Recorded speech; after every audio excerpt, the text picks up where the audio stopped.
Didn't hit rock bottom. Nothing exploded. Nothing collapsed overnight.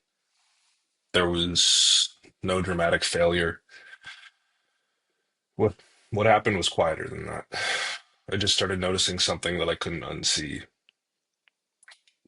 From the outside, I guess things looked fine. Work was moving, life was moving.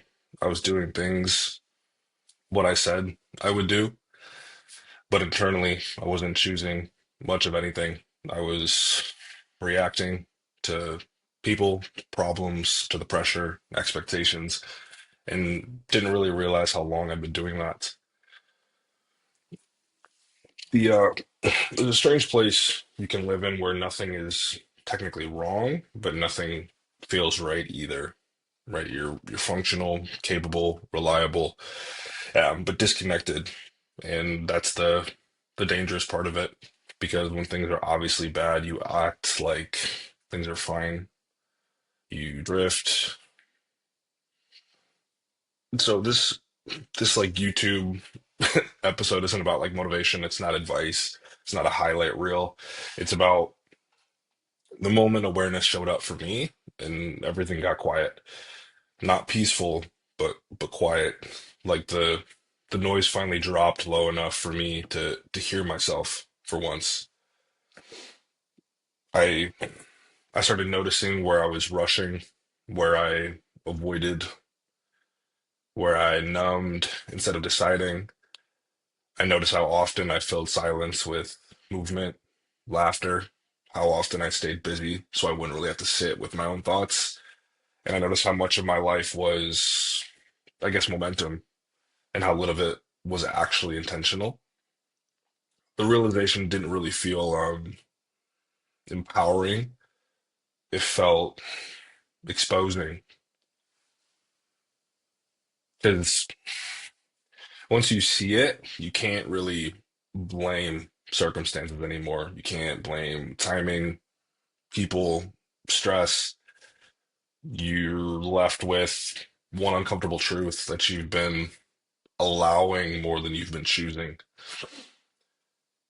And that's not a moral failure, I don't think.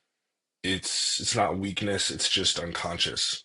And most people never slow down enough to notice it, right? They drown it out with noise, productivity, dopamine, with plans that never quite land. And I was really good. I was really good at that too. Uh, and so what changed wasn't my life. What changed was my intention. I stopped trying to fix things. I stopped trying to optimize, and I just started watching, truly watching, like where I tensed up, watching where I reacted, watching where I told myself later, right? I'll do that shit later. Later with my body, standards, conversations I didn't want to have, later with myself, even. Um, this wasn't like the start of discipline. It was just the start of honesty. And honesty is quieter than people think. Doesn't yell, doesn't motivate, just kind of stands there and waits. Um, and so this past year didn't begin with a plan. It began with a question. Um, what am I tolerating that's quietly costing my respect for myself? I didn't really answer it all at once. I just stopped looking away. And that's essentially what I want this series story progression to be. It's not a transformation story, not a lesson. It's more of a record of what happens when a man stops reacting and starts observing, being able to see clearly. You stop just being another piece on the board. You become the one watching the game. Look at that.